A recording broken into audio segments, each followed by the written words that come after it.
Hello दोस्तों, क्या हाल चाल। आज हम बात करेंगे चैप्टर नंबर 20 विद्युत धारा, विभव एवं विद्युत सेल। अब सबको पता है इसमें इंट्रोडक्शन भी रहेगा, मतलब थ्योरी भी रहेगी चैप्टर की, और टॉप 10 एमसीक्यूज भी रहेंगे। बाकी अब चलिए पहले तो थ्योरी पे बात करते हैं। जो लोग चैनल पे नए, लाइक करिएगा, शेयर करिएगा, सब्सक्राइब करिएगा।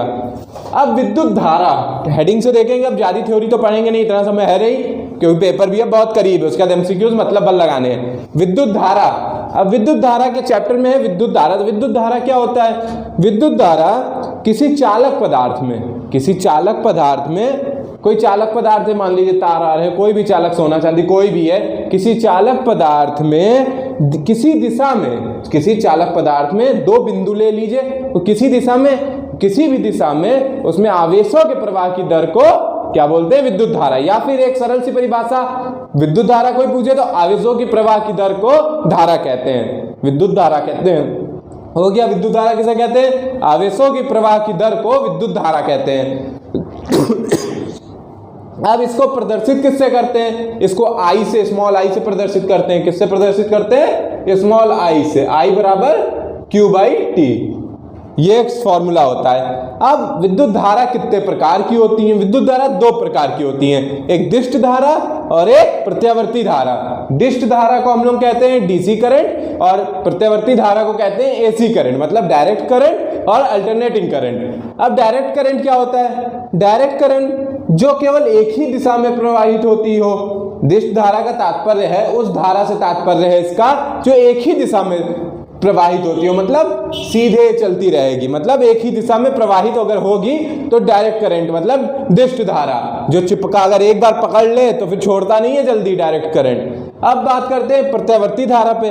प्रत्यावर्ती धारा क्या होती है? जो समय के साथ परिवर्तित होती है, समय के साथ परिवर्तित होती है, और एक निश्चित समय के बाद, मान लीजिए इतने में इतना चली तो इतना नीचे, फिर ऐसे, मतलब इतना का गैप मान लीजिए कि इतने पे ऐसे ऐसे छोड़ के चले, एक निश्चित समय पे ऐसे ऐसे कि इतना चल रही, फिर इतनी जगह छोड़ी, फिर इतना, फिर वो बार बार मतलब रिपीट होती है। एक निश्चित समय, हर समय के साथ परिवर्तित होती है, और एक निश्चित समय की पुनरावृत्ति होती है, मतलब इतने समय में इतना चला, वो पुनरावृत्ति होती है। मेन क्या है? वो धारा, ये इसका किससे तात्पर्य? जो समय के साथ परिवर्तित होती है, प्रत्यावर्ती धारा, और जो समय के साथ एक ही दिशा में चलती रहती है, वो कौन सी? दिष्ट धारा। खत्म बात। डायरेक्ट करंट जो बैटरी में होता है, और अल्टरनेटिंग करंट जो नॉर्मल हम लोग के घर में यूज होता है, वो अल्टरनेटिंग करंट होता है। अब आती है विद्युत धारा। विद्युत धारा हो गया विभव की। अब किसी धन परीक्षण आवेश को, किसी एकांक धन आवेश, अब देखिए वो वाली तो परिभाषा कठिन है, एक आसान सी बता दे।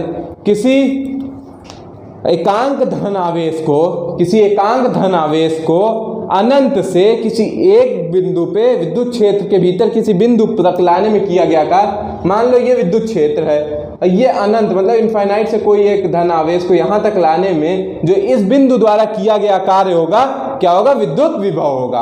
कोई दिक्कत? अनंत से आएगा तो विद्युत विभव होगा।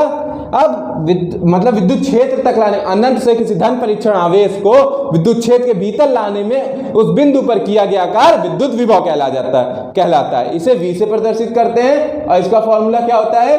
V बराबर W बाई Q। इसको वोल्ट लिखते हैं, इसका मात्रक होता है। अब आगे देखते हैं। अब विभव की एक बात होती है विभवांतर की।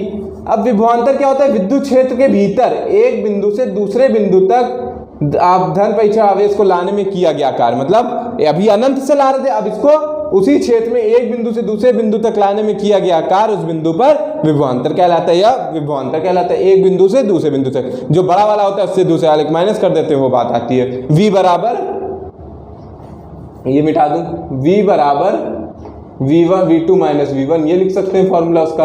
अब बात आती है विद्युत सेल। अब विद्युत सेल क्या होता है? यह एक ऐसी युक्ति है, सरल सी परिभाषा, ऐसी युक्ति जो रासायनिक ऊर्जा को विद्युत ऊर्जा में परिवर्तित करती है, क्या कहलाती है? विद्युत सेल। रासायनिक ऊर्जा को, अंदर केमिकल वगैरह भरा रहता है, रासायनिक रिएक्शन हो रहे हैं, तभी विद्युत ऊर्जा मिल जा रही है। रासायनिक ऊर्जा को विद्युत ऊर्जा में परिवर्तित करती है, क्या होता है? विद्युत सेल। ऐसी युक्ति जो रासायनिक ऊर्जा को विद्युत ऊर्जा में परिवर्तित कर दे, विद्युत सेल। अब चैप्टर से रिलेटेड चीजें हम लोगों ने थ्योरी पढ़ ली। अब बात करेंगे क्वेश्चंस पे। अब समविभव पृष्ठ एक बात आती है। समविभव पृष्ठ मान लीजिए कि ये कोई पृष्ठ है जिसके हर बिंदु पे अगर हम विभव चेक करेंगे तो यहाँ अगर 5 आया है तो यहाँ भी 5 आएगा, यहाँ भी 5 आएगा, जिसके हर जगह पे प्रत्येक बिंदु पर विभव समान हो तो वो क्या होती है, समविभव पृष्ठ होती है। चलिए ये बात खत्म हुई, अब इंट्रोडक्शन खत्म, अब आते हैं क्वेश्चन पे। पहला क्वेश्चन आप लोग देखिए, पढ़िए, स्क्रीनशॉट लेते रहिएगा क्वेश्चंस के। क्या है पहला क्वेश्चन? घरों में प्रयोग होने वाली धारा होती है। अभी मैंने आप लोगों को बताया घरों में कौन सी प्रयोग होती है, एसी करंट, जो डायरेक्ट बिजली से आती है। एक बार पकड़ो तो, और एसी करंट एक सेकंड में कई बार ऊपर नीचे उतार चढ़ाव होता है ना, मैंने बताया था, पकड़ोगे छोड़ देगा, लेकिन डायरेक्ट करंट सीधे जाता है, पकड़ लिया तो बस पकड़े रह जाएंगे। अब घरों में प्रयोग होने वाली धारा कौन सी होती है? डिस्क धारा की प्रत्यावर्ती धारा। ये होता है डीसी, ये होता है एसी, कोई दिक्कत नहीं होनी चाहिए, तो प्रत्यावर्ती धारा टिक मार दिए। एसी करंट ही तो होता है घरों में यूज। अब अगला, सेलों का विद्युत वाहक बल, एक मिनट पानी पी लूं, खांसी आ रही।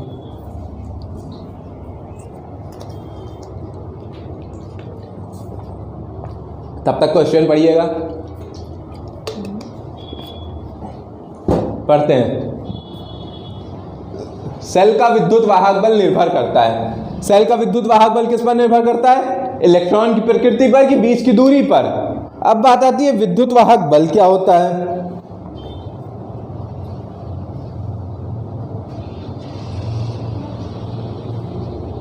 अब किसी परिपथ में आवेश को जब प्रवाह करते हैं तो आवेश को प्रवाह करने पर सेल द्वारा किया गया कार्य को ही विद्युत वाहक बल कहते हैं। किसी परिपथ में अगर हम आवेश प्रवाह करते हैं तो सेल द्वारा जो कार्य किया जाता है वो क्या होता है? विद्युत वाहक बल होता है।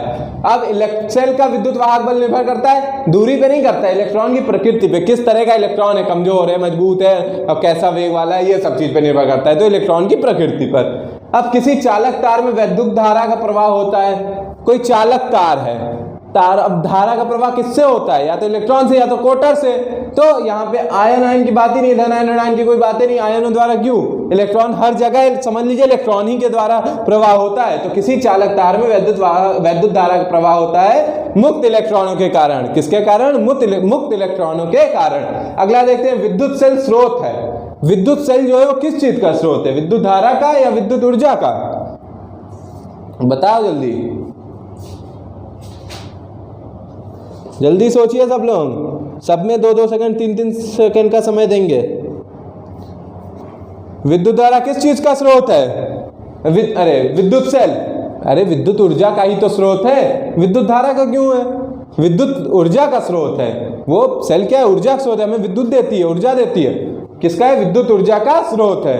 अब आवेश का प्रवाह होता है, आवेश के प्रवाह की दर को धारा कहते हैं। तो यहाँ विभव का आ गया है, तो धन परीक्षण आवेश जब लाओ किसी विद्युत क्षेत्र के भीतर तो उसके द्वारा किया गया कार्य विभव होता है। परिभाषा से भी समझिए, आवेश का प्रवाह क्या होता है? धारा।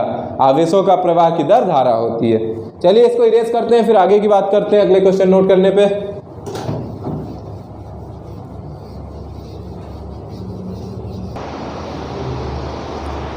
चलिए अब अगला क्वेश्चन देखते हैं।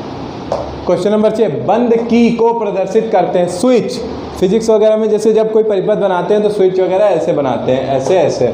अब बंद कौन सी होती है, खुली कौन सी होती है, ये सब कैसे? जैसे जिस समय धारा का प्रवाह नहीं हो रहा होगा तो उस समय बंद होगी, स्विच क्या होगी? बंद होगी। मतलब तो बंद मतलब स्विच ऑफ होगी। तो बंद की को किससे करते हैं? बीच में जब बिंदु हो जाती है तो उसे क्या बोलते हैं? स्विच ऑफ होती है उस समय। अब डेनिल सेल में इलेक्ट्रोड बना होता है। अब डेनिल सेल होता है, इलेक्ट्रोड सेल होता है, बहुत सारे सेल होते हैं, स्विच सेल होता है। तो इस तरह में डेनिल सेल एक होता है, उसमें डेनिल सेल में इलेक्ट्रोड बना होता है किसका? जस्ते का। ठीक है, कोई दिक्कत नहीं होनी चाहिए। अब शुष्क सेल का बाहरी खोल जिसमें मसाला भरा होता है, बना होता है। देखे होंगे रेडियो जब पहले टाइम में रहता था उसमें बड़े बड़े सेल लगते हैं, उसको जब फोड़िए तो अंदर मसाला निकलता है काला काला। वो मसाला काहे का होता है? कांच का कि जस्ते का? कांच का तो होगा नहीं, होता तो जब छूते होते तो कटकट आ जाता, कोयला लगता है, तो क्या है? जस्ते का। इसका भी आंसर जस्ते, इसका भी इसीलिए मैंने लिखा कि आप लोग पढ़ लें। जो कभी कभी सिमिलर क्वेश्चन होते हैं उसको ज़्यादा ध्यान दिया करिए। अब आगे देखते हैं, विद्युत धारा को प्रदर्शित करते हैं। अभी मैंने बताया था I बराबर Q/T, आवेशों की प्रवाह की दर को विद्युत धारा कहते हैं। तो क्या हो जाएगा? I। अगला, विद्युत विभव को प्रदर्शित करते हैं। विद्युत विभव एकांक धन परीक्षण आवेश को विद्युत क्षेत्र के भीतर किसी बिंदु तक लाने में उस बिंदु पर किया गया कार्य विद्युत विभव कहलाता है। इसे V से प्रदर्शित करते हैं, इसका मतलब वोल्ट होता है। क्या हो जाएगा? V हो जाएगा। इसको V से प्रदर्शित करते हैं। इसको वैसे विभव को बोलते हैं पोटेंशियल, लेकिन V से प्रदर्शित करते हैं। चलिए आज के लिए बस इतना ही टॉपिक। अब हम लोग के 4 चैप्टर और बचे हैं। कल पढ़ेंगे ओम का नियम, विशिष्ट प्रतिरोध, प्रतिरोध एवं सेलों का संयोजन। ये पहला अगला 21 चैप्टर, टोटल 24 चैप्टर हैं। चलिए बाकी जो लोग चैनल पे नए, लाइक करिएगा, शेयर करिएगा, सब्सक्राइब करिएगा। नमस्कार।